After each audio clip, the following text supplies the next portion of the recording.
Magandang araw, grade 8. Magandang araw din po. Maaari na kayo magsiupo.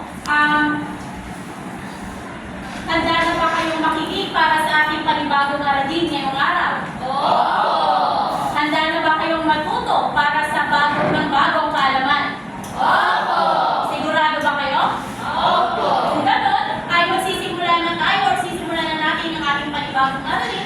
Ngunit yan ay ipapaalala ko muna sa inyo na meron tayong panuntunan sa klase. Kung galing isang buhay, o tandaan ang salitang global. Maaari niyo bang basahin ang ating panuntunan sa klase, class? Gawin ang tahimik ang mga gawain. Lagi makinig sa guro. Obserbahan ang wastong asal sa loob ng klase. Ibigyang respeto ang nagsasalita sa harapan. Aktibo makilahok sa klase. Laging sundin ang panuntunan. Malinaw ba ang ating panuntunan sa klase, class? Oo. Ngayon, para naman sa ating layunin ngayong araw, pakibasa ninyo nga, class. Sa katapusan na alin, sa 10% ng mga mag-aaral na nanimigit kumulang 80% ng antas ng kaalaman ay inaasahan. Natutukoy ang mga kaunahing isyu na hinaharap sa global system. Pinapakita ang mga mag-aaral ang kahalagahan ng pagiging responsable global citizen sa pamamagitan ng pagsulat ng sariling desisyon na nagpapakita ng malasakit sa pang-araw-araw ng buhay at nakagagawa ng isang solusyon na nagtataguyod ng mga pinos sa climate change. Malinaw ba ang ating layunin para sa araw na ito, class? Opo. Kung gano'n ay naway makamit natin ang layunin na ating ginawa para ngayong araw. Ngayon, para formal na magsimula, may iba't ibang uri ng issue bilang isang global citizen. Narito ang ilan. Una, ang climate change. Ang climate change ayon sa United Nations, ito yung long-term na pagbabago ng temperatura at weather patterns sa yung human activities no, simula 1800s katulad ng pagsusunog ng coal, ng oil at ng gas ay isa sa main driver ng climate change. Pangalawa, yung human rights. So, ayon din sa United Nations, yung human rights daw, ito yung rights na inherent sa lahat ng tao regardless sa race, sa sex, sa nationality, sa religion or status niya. So, kasama na narito yung right to life, right to liberty, freedom of speech, education, trabaho, at iba pa. Ngayon, para naman sa ikatlo, yung global inequality. Ano ba yung global inequality? Ayon naman sa Oxfam America, yung global inequality daw, ito yung unequal distribution ng opportunities, ng resources, at power sa 8 billion people worldwide. So, nare-resulta na iba't ibang deep experiences depende po sa nakatira yung tao na yun. Ngayon, para naman sa uli is yung pandemya. Yung pandemya, ayon naman sa Britannica, ito yung outbreak ng infectious disease na kumakalat sa wide geographical area at tumatama sa malaking bahagi ng population for several months. Ngayon, para naman sa ito naman, sabi sa CCPI or Climate Change Performance Index ng 2026, sinabi na yung ayon sa ulat ng New Climate Institution, German Watch at yung CAN International, sinabi na bumaba na raw yung global per capita emission at lumalago na yung paggamit ng renewable energies. Pero bayit naman, hindi pa rin naging sapat yung mga aksyon ng mga bansa para makuha or maabot yung target ng Paris Agreement. Ngayon, para naman sa ulat ng Inquirer, ayon sa State of Climate Change Forum 2005, sinabi na yung global temperature daw ay umabot na ng 1.55 degrees Celsius. So sa Pilipinas naman, naiulat na sinabi na tuwing tag-init, mas tumaas pa yung init sa atin at naumabot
nila, ngunit hindi sapat. So sa pangalawa naman, yung human rights, yung EJK, yung extradition billing ni Pangulong Duterte natin natin Pangulo. So dito pinakita na yung mga tao meron lang na wala silang karapatang bago, kaya pinapatay na yung mga alien dito. So pangatlo, yung pandemya, isa to sa mga pinakamahirap na naranasan natin sa buong bansa. Dito naranasan natin yung kakulangan sa pagkain, marami na namatay dahil sa virus. So, kaapat yung huli, yung global inequality. Bawat bansa ay may iba't iba ng resources. Kumbaga, ito yung panghuli namin dahil kasi hindi na naman masyadong ramdam natin yung pagkakaiba-iba ng bansa. Dahil may kanya-kanya naman po mga patakaran, may kanya-kanya resources. So, yun lang po sa akin sa buwan.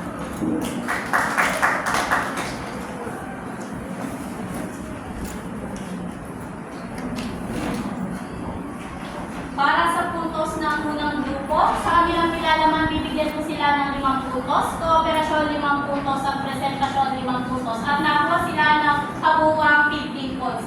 Para naman sa ikalawang grupo, Simula po kayo sa 4 bilang hindi nararamdaman. So, nilagay namin yung course sa pandemya. Kasi yung pandemya tapos naman na at nagduro siya ng pagbabago, pero binigyan din tayo ng awareness ng pandemya kung ano ba yung gagawin just in case na meron ulit ng mali sa atin naman. Pero yun nga. Tapos yung 3 naman sa global inequality. Kasi kahit sabihin natin na aware tayo sa mga nangyayari sa paligid, meron pa rin discrimination na hindi natin nakikita. And human rights, madali na sa mga bansa na i-violate yung human rights na ibang bansa kagaya nilang nangyayari gera ngayon na natatapakan na yung karapatan ng mga tao at madali na para sa kanila na pumatay ng walang kalaban-laban at mga sibilyan na walang laban sa kanila. Yun po namin, yung climate change. Kasi hindi naman nasusolusyonan yung pollution at nandun pa rin yung greenhouse gases, andyan pa rin yung, although kasalanan ng mga tao kung bakit merong climate change. maraming salamat.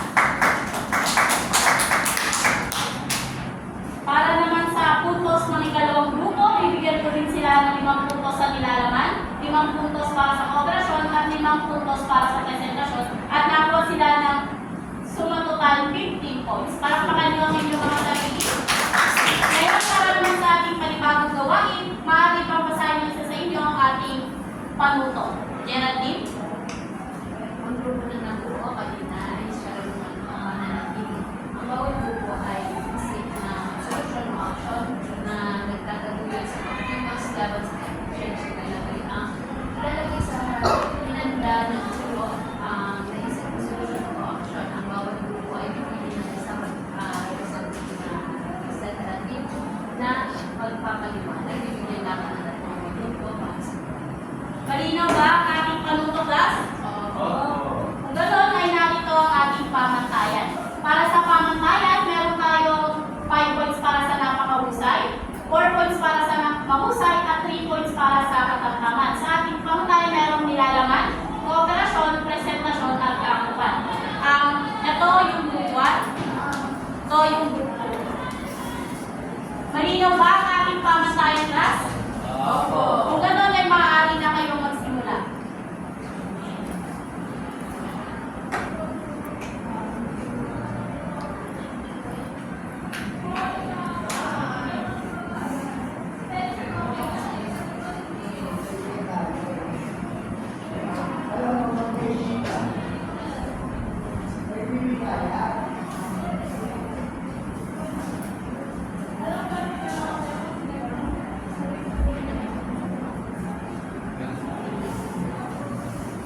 change, meron siya na, ano yan, mga acronyms, pero hindi pa namin naisipan. Anyway, yung objectives niya, una, mabawasan ng pollution, at pangalawa, maging sustainable city. So, kaya naniniwala kami na kaya nagkakaroon ng climate change ay dahil una, yung pollution sa Earth, sa ating mundo ay hindi na Tapos